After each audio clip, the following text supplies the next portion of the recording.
श्रोते हो नमस्कार. आजच्या वृत्तविशेषमध्ये आपलं स्वागत. श्रोते हो, आज 16 सप्टेंबर. आज जागतिक ओझोन दिवस. ओझोनचं पृथ्वीभोवती असलेलं संरक्षक कवच टिकवून ठेवण्यासाठी राष्ट्रसंघाच्या मॉन्ट्रियल इथं झालेल्या कराराला यंदा 35 वर्ष पूर्ण होत आहेत.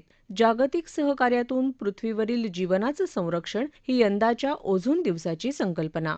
हे संरक्षक कवच चाबूत ठेवण्यासाठी आपण सर्वांनी काय काय केलं पाहिजे याबद्दल आजच्या आपल्या वृत्तविशेष या कार्यक्रमातून आपण अधिक जाणून घेऊ.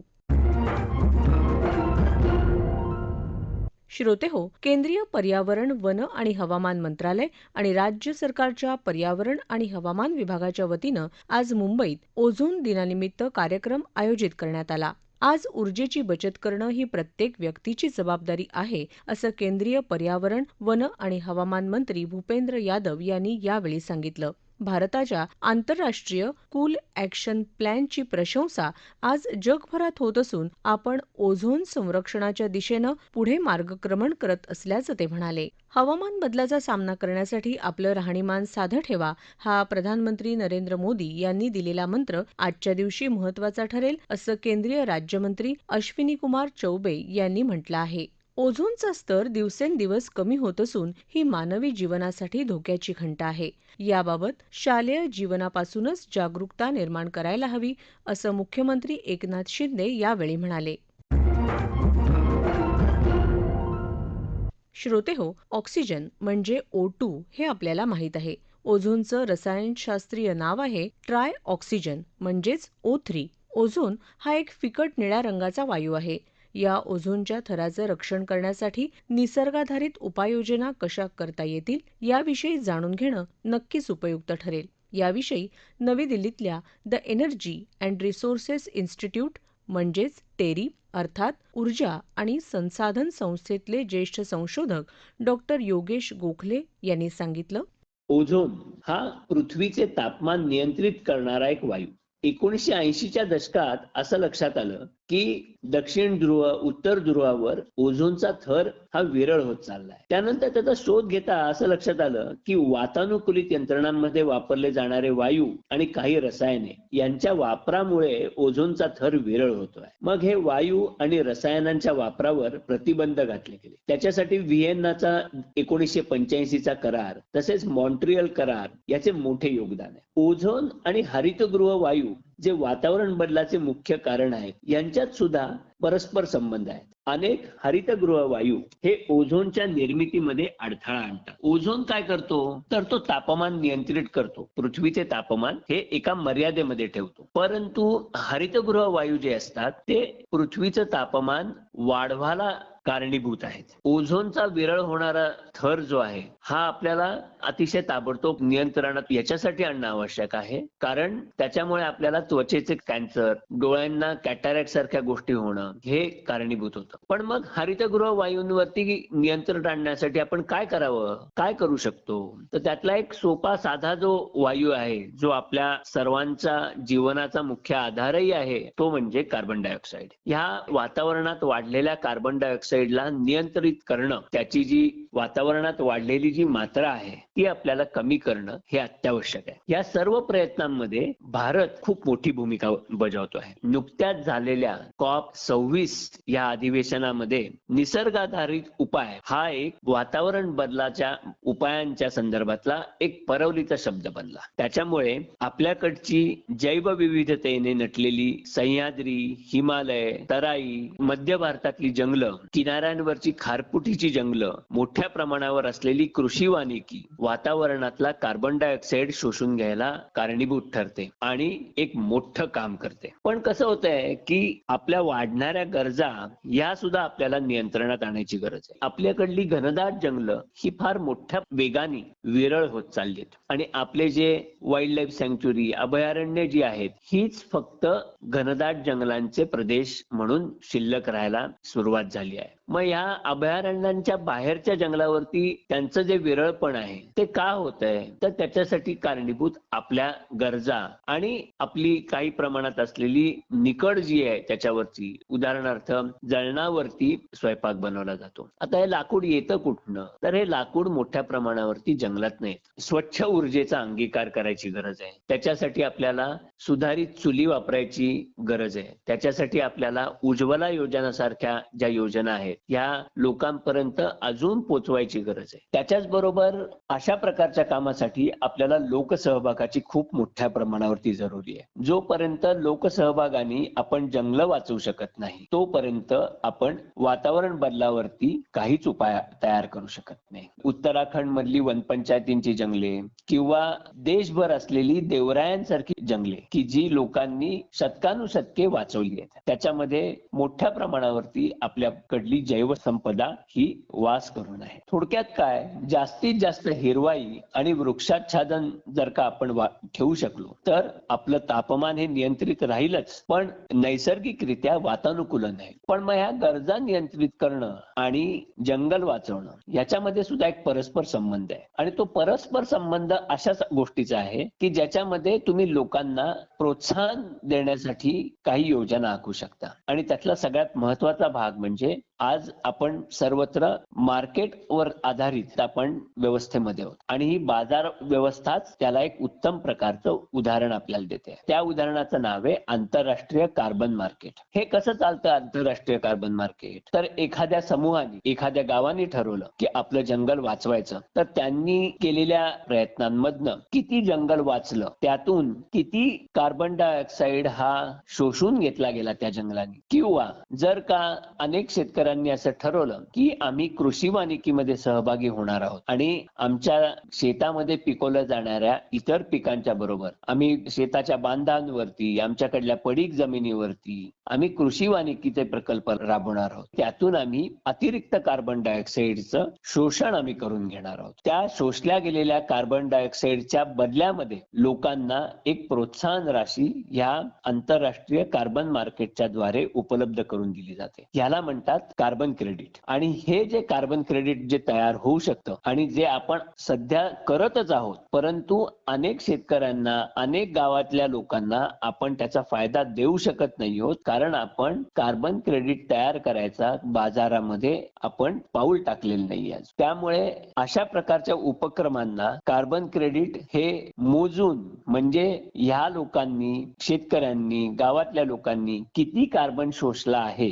याची अभ्यास करून त्याप्रमाणे त्यांना कार्बन क्रेडिटच्या द्वारे प्रोत्साहन राशी उपलब्ध करून द्यायची जी एक संकल्पना आहे ती राबवायची आपल्याला प्रचंड मोठी गरज आहे. श्रोते हो, ओझोन टिकवून ठेवण्यासाठी आणि त्याचं डिप्लिशन म्हणजेच ऱ्हास होणं थांबवण्यासाठी आपण प्रत्येकजण आपल्या रोजच्या छोट्या छोट्या कृतींमधून कसा हातभार लावू शकतो हे आता समजून घेऊया.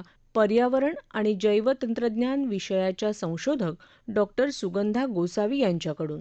ही ओझोनची जी लेयर आहे त्याच्यामुळे जी धोकादायक किरण आहेत ती आपल्यापर्यंत पोहोचत नाहीयेत आणि म्हणून आपण प्रोटेक्ट झालो. आता हे नॅचरली जेव्हा होत असतं, नैसर्गिकरित्या होत असतं, तर ओझोनचा ऱ्हास का होतोय? जसजसं औद्योगिकरण सुरू झालं किंवा शहरीकरण सुरू झालं तसतसं मानवनिर्मित गोष्टी सुरू झाल्या. आपल्याला फ्रीजिंगची गरज भासायला लागली, आपल्याला कूलिंगची गरज भासायला लागली. आपली फळं जर काश्मीरमधनं येणार असतील, सफरचंद येणार असतील तर ती मला फ्रीज करून आणावी लागतील. त्याच्यासाठी वेगवेगळे केमिकल्स शोधणं सुरू झालं की ज्याच्यामुळं आपल्याला कूलिंग करता येऊ शकतं किंवा आपल्याला बॉटलमध्ये भरून झुरळावरती स्प्रे कसा मारता येतो त्याच्यासाठी काही प्रोपेलंट्स वापरले जातात, त्याचा शोध लागला. आता ह्या सगळ्या शोधांमुळे हे यांच्यावरती स्टडीज झाले, ह्यांचे रासायनिक प्रक्रियांचा अभ्यास झाला आणि असं लक्षात आलं की हे सगळे हॅलोकार्बन्स आहेत जे आपल्याला वापरता येतात आणि हे हॅलोकार्बन्स तसे एन्व्हायरमेंटली फ्रेंडली आहेत, म्हणजे ते स्टेबल आहेत वातावरणामध्ये आणि त्याचं लगेच काही टॉक्सिक परिणाम नाहीये,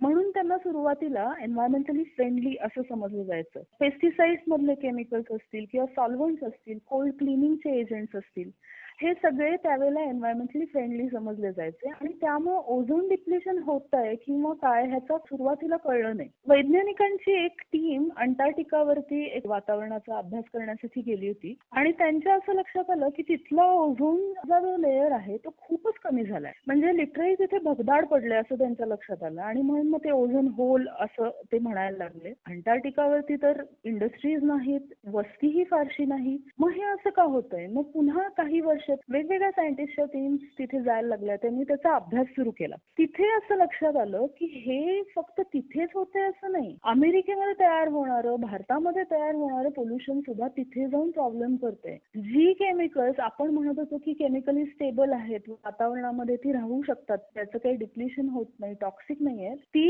ही फ्लोरोकार्बन्स किंवा हॅलोकार्बन्स जे आहे ते 40-40 वर्ष, काही तर 150 वर्ष वातावरणामध्ये तशीच राहायची. अंटार्क्टिकावरती तर थंड हवा आहे, त्यामुळे ही बर्फामध्ये ट्रॅप होत होती आणि जेव्हा तिथला उन्हाळा असतो तर त्या उन्हाळ्यामध्ये हा बर्फ वितळला की त्यातनंही केमिकल्स हजारो टनांच्या वजनानं बाहेर पडून तिथलं ओझोन धपाधप डिप्लीट करत होती आणि म्हणून तिथला ओझोन लेअर अत्यंत कमी झाला होता आणि तो ओझोन डिप्लिशनचं पहिलं लक्षात आलं ते त्यामुळे. आणि तेव्हा सायंटिस्टच्या पायाखालची जमीन सरकली की आपण जे म्हणतो की आपल्या एरियामधलं पोल्युशन आपण कंट्रोल करू, आम्ही डेव्हलप कंट्री आहोत, आम्ही आमचं बघून घेऊ, तर तसं नाहीये. आफ्रिकेमध्ये झालेलं पोल्युशन हे भारतामध्ये इफेक्ट करू शकतं, नायजेरियामध्ये झालेलं पोल्युशन हे अमेरिकेत इफेक्ट करू शकतं.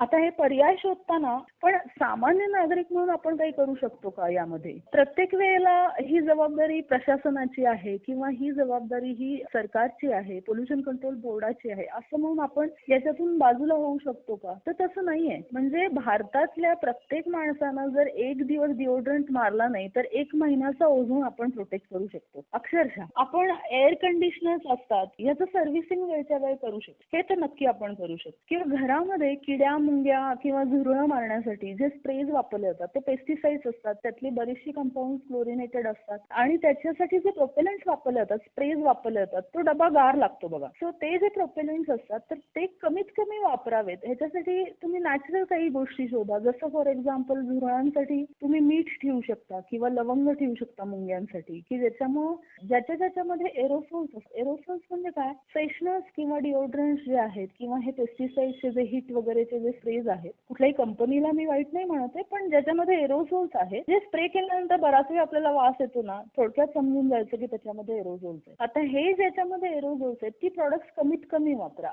आपल्याकडे थंडी आणि पावसाळा याच्यामध्ये हवा कूल असते, हवा स्वच्छ असते, तेव्हा फ्रीजिंगची, तेव्हा एअर कंडिशनिंगची गरज नसते. फ्रेश फूड आपण जर वापरलं तर आपण रेफ्रिजरेशन कमी वापरू शकू. रेफ्रिजरेशन मध्ये पाणी जाण्याच्या ठिकाणी काही ब्लॉकेजेस आहेत का किंवा ते नीट सर्व्हिसिंग केलं नाहीये का हे आपण चेक करू शकतो. त्याच्यामुळे त्याचं कूलिंग जे आहे ते कमीत कमी वापरता येईल. एअर कंडिशनिंग सिस्टीम तुमच्या गाडीमध्ये जर असेल तर ती सुद्धा नॉर्मल टेम्परेचरला वापरा, 25 डिग्रीजला वापरा. आपण डोळस ग्राहक बनणं जास्त आवश्यक आहे. कुठलीही सिस्टीम घेताना फ्रीजिंग कूलिंगची, पेस्टिसाइड्सची किंवा इव्हन आपल्या फ्रेशनर्सची आपण थोडंसं विचार करून ज्याच्यावरती माहिती लिहिलेली असते आणि गव्हर्नमेंट इज ट्राईंग की त्याच्यामध्ये तुम्हाला ऑप्शन्स मिळावेत, त्याचा प्रयत्न करतायत आणि ते आहेत आपल्याकडे, तर ते आपण डोळसपणे थोडेसे बघितले पाहिजेत. ब्लोईंग एजंट्स असतात किंवा फोम असतात, हल्ली वाढदिवसांना वगैरे ते फोम वगैरे टाकला जातो, तो अतिशय डेंजरस आहे. तो कमीत कमी वापरा, शक्यतो न वापरला तर चालेल. किंवा आपल्याला आपलं घर सुगंधी राहणं आवश्यक वाटतं आणि त्यासाठी आपण जे प्रॉडक्ट्स वापरतो तर त्याच्याऐवजी आपण नॅचरल प्रॉडक्ट जर वापरली, जसं व्हिनेगर आहे किंवा जसं रिठा आहे, या गोष्टी जर वापरल्या तर आपण हे केमिकल्स हवेमध्ये जाण्यापासून वाचवू शकतो. ह्या छोट्या छोट्या गोष्टी आपण घरातल्या घरात आपल्या इंडिव्हिज्युअली करू शकतो.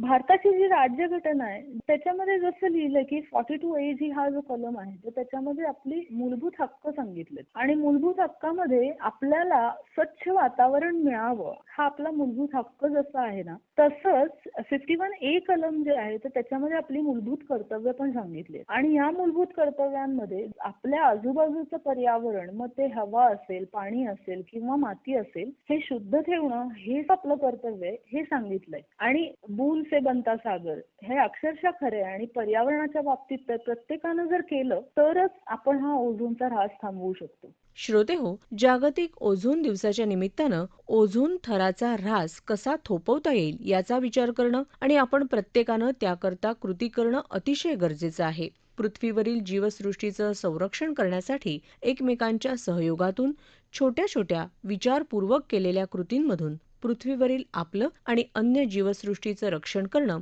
त्यामुळे सहज शक्य होणार आहे.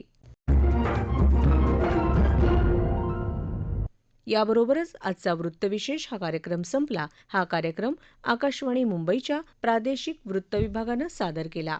संपादक आणि सादरकर्त्या सरस्वती कुवळेकर, निर्मिती सहाय्य गुरुनाथ तेरवणकर, लेखन आणि समन्वय राजेंद्र लेले, निवेदन भक्ती सोनटक्के.